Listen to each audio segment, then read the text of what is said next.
just like, okay. And then, well, I can't repeat what my exact text message back to him was because it wasn't, let's just say it wasn't PG friendly. I think everybody knows that Hamilton's pretty much all in right now as far as this stuff goes. Has anyone checked on Reed Duthie?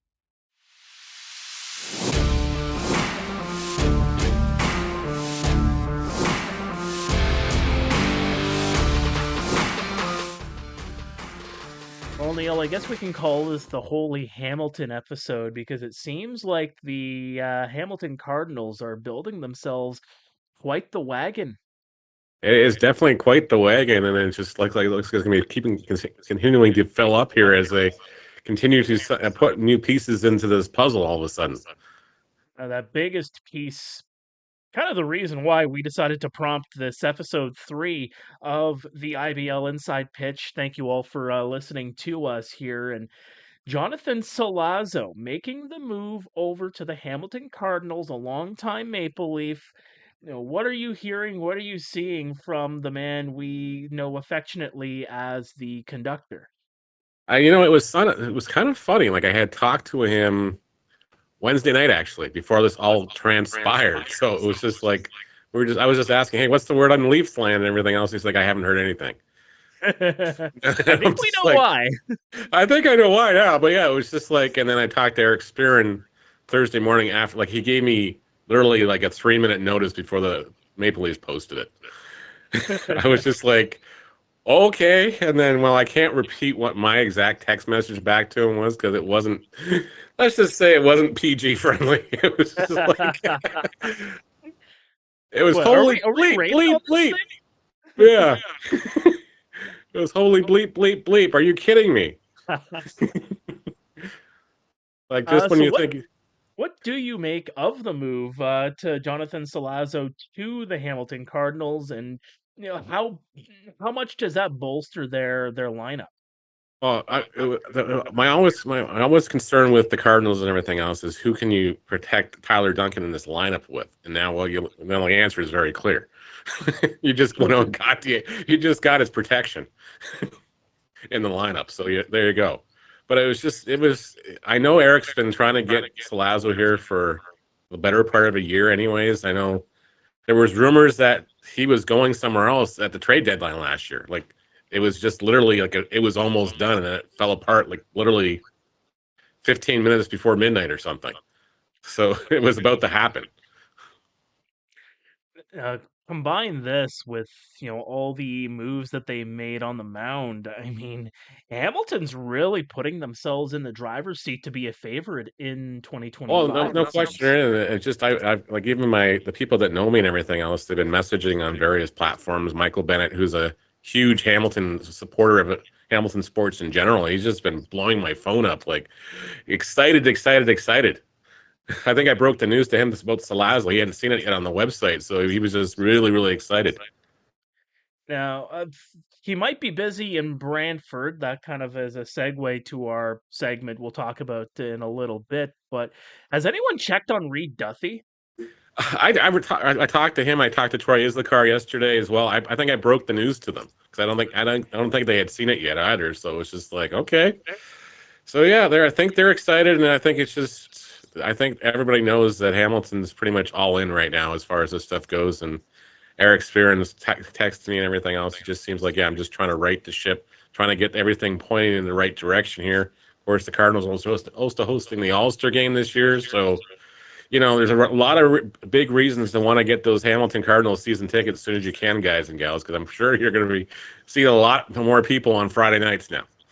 Now we got the 9 teams to look at over the next few months and what they're going to be doing to try and answer for this. I mean, 8 teams to try and answer to what Hamilton is doing here. Some teams have been busy, some teams are not. We've talked about it before, where just because a team hasn't made a transaction here in early to mid January doesn't mean that they're not working on anything. But Well, when Jack used to run the team in Toronto, he would never bring the roster out till he had to.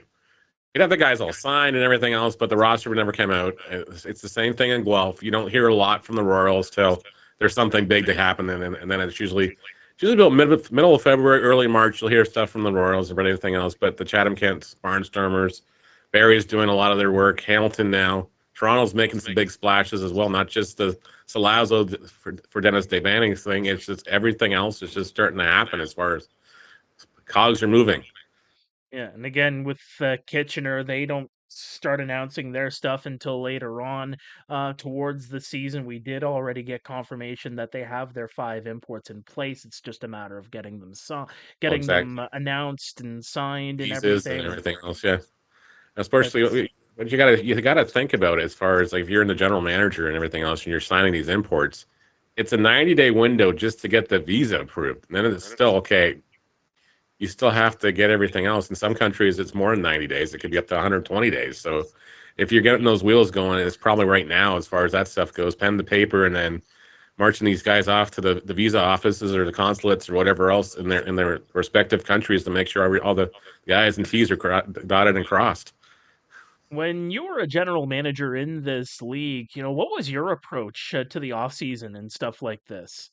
I was always more of the approach I wanted to get things rolling, but it's just again, sometimes it was ownership, sometimes it was just like, okay, well, they don't know what they have because there were people who were trying to, especially in Guelph, people were trying to still rattle chains, knock on doors. Hey, we need sponsorships, we need all this stuff, so we could actually go and do this stuff. So it was like, but a lot of we would obviously you would focus on the local guys, trying to get them all locked back. The guys that are away at school, you would obviously talk to them at Christmas and try to get them to commit to, okay, next spring you're here for whatever reason or whatever. And of course, then you find out guys are going to stay, whatever, or they're going to the States for summer baseball leagues and everything else because they're coaches and whatever else. If everybody promised them a spot down there, so it's kind of difficult. But at the same time, it's just like, well, you gotta got having the fielders out right now, and you gotta pretty much have a plan A, a plan B, a plan C, and a plan D because Um, things fall through the cracks pretty quickly. Yeah, absolutely. And I mean, it's not just some of the college ranks too. I think about, the Frontier League and some guys Yep. that are in the upper echelon in the IBL that might have aspirations to play, in the Frontier League and what that could do in terms of, oh, do they come back? Are they staying up there for a full year, but they still want to commit and have a card open Yeah. to come back into the IBL? Well, I think you're going to see that. I think you've already seen that with Caden Cardoso, and I wouldn't be surprised to see either Jacob Cush or Durst as well from the Royals going that route as well because it's just I know they had some offers and everything else. It just they might pan out, they might not. So it's hard to say. They might be here for May, June, and then hey, suddenly somebody gets injured down there and off to the Frontier League they go. So you kind of have to weigh those odds if you're a general manager and a coach in this league and go, okay, I'm going to have like it happened with Matt Fabian. He went to the Empire League last year. Matt was here. It's like, okay, I'm leaving in the second week of June, so I got to get enough at bats to qualify. So when the Empire League is done, I can come back and finish up the season. That's exactly what he did. The next topic I do want to touch on, speaking of front offices, I should say, and the front office, if you will, ownership. Uh, we touched on this beforehand. The Brantford Red Sox and their sale. They have now recently, as of this week, have come out saying that again, Cosmos is going to be leading the charge here again. Take me through just the announcement this week, at least, with the Brantford Red Sox, and how quickly can something like this pan out? And I Well, guess that's the more whole. importantly, if they're getting this kind of underway now, are they going to be able to have an ownership in place by the time the season starts? Well, that's the whole question mark. Like I was questioning the timing just in my with a couple of people I was talking to as far as everything. Why didn't this come out before Christmas? And at least you would have had a couple of months to get this going. I'm hoping it's just was delayed response because Cosmos was handling Kitchener's. Maybe they wanted to get all the Kitchener stuff out of the way before they brought in the Brantford stuff as far as the next project officially. But I'm hoping they have something in place soon.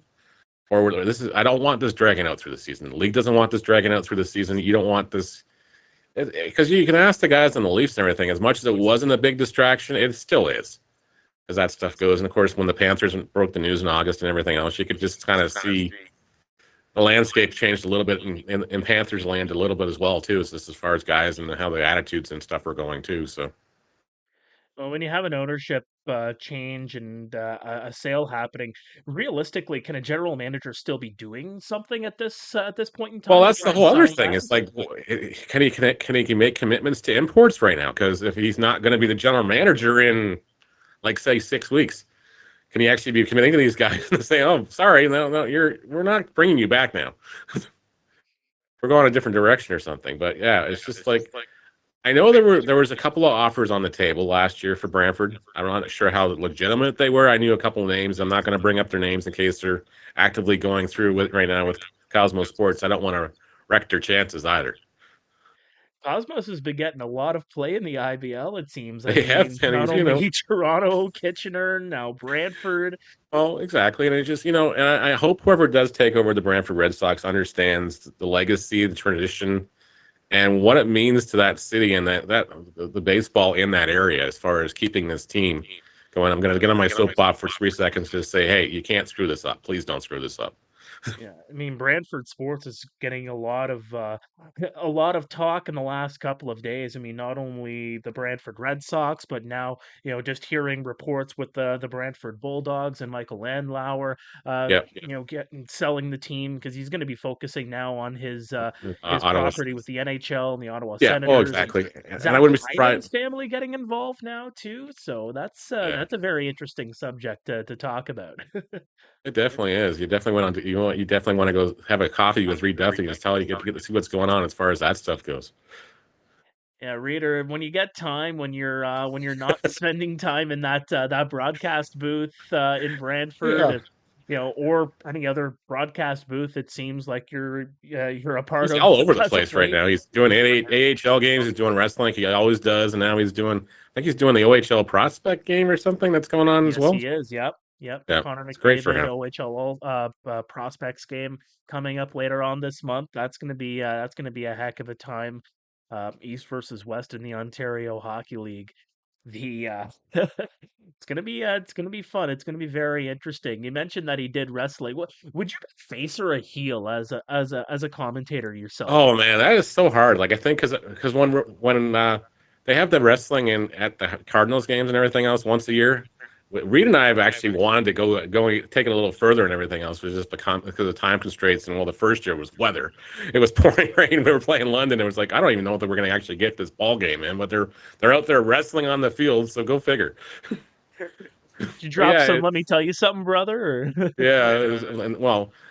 Yeah, let me tell you something, brother. And I think the guy going the elbow off the top of the dugout to somebody's throat and the suplex off, which is like, okay, these guys are taking some bumps out here.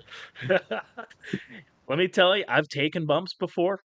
It hurts. It Yeah, hurts. Plain and yeah, simple. Especially and if you're going off the top of a dugout and yeah. you're not landing on, soft padding and No, onto a bed like you you're would if you were you're practicing landing as a on a kid. couple of able-bodied people that are wrestlers, but they're still trying to cushion your blow, and you're still hitting the really pretty rock hard ground there. I could say that again. Yeah, again, I guess we'll have to see what things that'll be going about over the next few weeks with the sale of the Brantford Red Sox. And Neil, anything else that kind of pops into mind before we get to this third subject that we definitely want to touch on? Just been a lot of lot of little signings. A lot of people are starting to get excited as far as this stuff goes, and it's almost like you kind of go back and look at the transactions, go, oh yeah, this guy's already signed already, and like this other guy, and it was just like with all the big hoopla and everything else, the went back and just was like, oh yeah, they already signed Owen Boone. It was just one of those things. It's just like it's one of those. I don't know. It's been a very busy off season, and of course, I think the leagues, as far as the schedule goes, usually the league like last year, I was looking back from my calendar and everything else, didn't come out till January 17th. So the Mhm. fact they got it out before Christmas was kind of shocking. So I think the league's just trying to get things going, and I think that once they just want to keep moving forward and turning pages, and getting closer and closer to spring as soon as possible here. Yeah, the biggest subject that we touched on already is the Solazzo move over to Hamilton. You actually, as you said, you talked with Solazzo already. We're gonna try and get him on here. We're gonna Yeah, try we and get him are. on here at some point. He's definitely down for it. We just have to figure out his schedule for him and everything. Like, he's working during the day now, so it's just we would have it would have to be a night thing and just whatever his schedule's available for us. Everything else he would have loved to do it last night, but he unfortunately had dinner plans. So it's just like we'll definitely get him on soon. Yeah, absolutely. Yeah, those were some weird nights for him when he was working the night shift at the rail yard. I mean, Oh, exactly. Well, you'd have him in a ballpark, say in Kitchener, and next thing you know, he's gone okay, down the highway. seventh So's the seventh ball. inning. Where's Solazzo? He's got a It's two for gone. three game going. Why is he out? Yep. He's had to go. You had to drive down the highway back to Toronto to go to work. Yes, indeed. So the third subject that we do want to touch on here is just unfortunately losing somebody that was basically a mainstay in Kitchener and Oh, no Guelph question. and other ballparks here in the Oh, IBL. Dean Oberle unfortunately passing away very recently over the last few days. What are some of your memories of having Dean around the ballpark? always the consummate professional. And it was just like I remembered. I think I actually called his last game.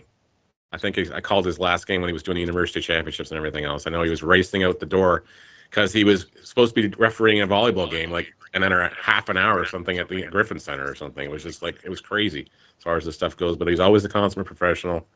Always, if I had a question after, I'd just pop my head in the umpire's room and say, "Hey, I got a question about this call, such and such," and he would always answer those things because he was. I think he was more appreciative if somebody was actually taking the time to actually ask an umpire around and, hey, what the hell was this thing or whatever about that. But no, he was always the professional, and he always just. And it's a tremendous loss to the league and just the officiating community, the brotherhood with the umpires and everything else. Like, I got added to one of the text chains as far as when the news that broke that Dean had gone to a long like a hospice care place, and it was just like, oh man, and it really hit home. And it was like, I think it was like literally maybe 4 days later, I got a message back in that same group, and it's like, yeah, he passed.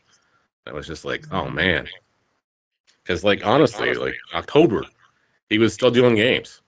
He was doing like he didn't. He got diagnosed in June, I think, and he just put the bravest face on he could and everything else, and he just went to it. My condolences to Cheryl and their daughter and their son. It's just as far as this stuff goes, it's really heartbreaking. It really is. I mean, the last few years doing broadcasts, you'd write down the names of some of these umpires, and some of them it's they're this so and so is behind home plate, and they get such a bad rap from Yeah, fans if they miss a call or yeah, something isn't right, if the strike zone might be a little bit too big or too small. I mean, it it, it boils down to everybody that's on the field is a human being with yeah. feelings, and they Oh, no have lives question. outside of baseball. And Yeah, you hit the nail on the head. I mean, I don't know if I have to say say much more that hasn't been repeated. Always the consummate professional, and worked all the way right right until the very end, it seemed. I mean, yeah. just Oh, somebody exactly. that was so dedicated and loved the game of baseball, the game of volleyball, just sports in general. And Yeah. our condolences definitely go out to his family. And he will definitely be missed around the ballpark going into 2025 for sure and No beyond. questioning will be. No questioning will be. And I'm just, it was so great. Like, he just won the OBA Umpire of the Year award too. And I think October, early November too. So it was just like, this stuff is just kind of snowballed from there, unfortunately. Hmm. Well, that's going to take us to the end of this episode. Usually we run about 40-45 minutes, but we don't really have too much to talk about here in the off season. But we'll try to fill up the time for episode 4 with maybe a third person in the booth here to A third man. we would love to have a third man. Maybe we introduce that certain somebody that we've been talking to Yeah. that wants to start his own segment here on this show It might coming be up time. throughout the I know he's kind 2025 of busy. season. I think he's right now. Just got back from Washington D.C., or he still might be in Washington D.C. But yes, the third man might have to make an appearance on the fourth episode here. Yes, absolutely. You're listening to this right now. third person, yes, we're talking to you. We're reaching out to you very soon, and we want you on the call. And come on down, come on Come over. on down. You're the next Absolutely. contestant on the IBL inside pitch. There's nothing wrong, nothing wrong with that call right there. That was such a Well, bad rowdy. That wasn't even funny. that would be an interesting job to do. Be the Yeah, voiceover talent for game shows. yeah, well, the Price is Right or something. Just yeah, that would be interesting. Yes, indeed. All right. Well, Neil, I guess we'll move on from here. You got a busy night ahead of you. I got a busy night ahead of me, and Yep. just thank everybody for tuning in to this latest episode of the IBL Inside Pitch. We'll catch you next time whenever we decide to go to episode 4. Keep tuned in. We'll let you know.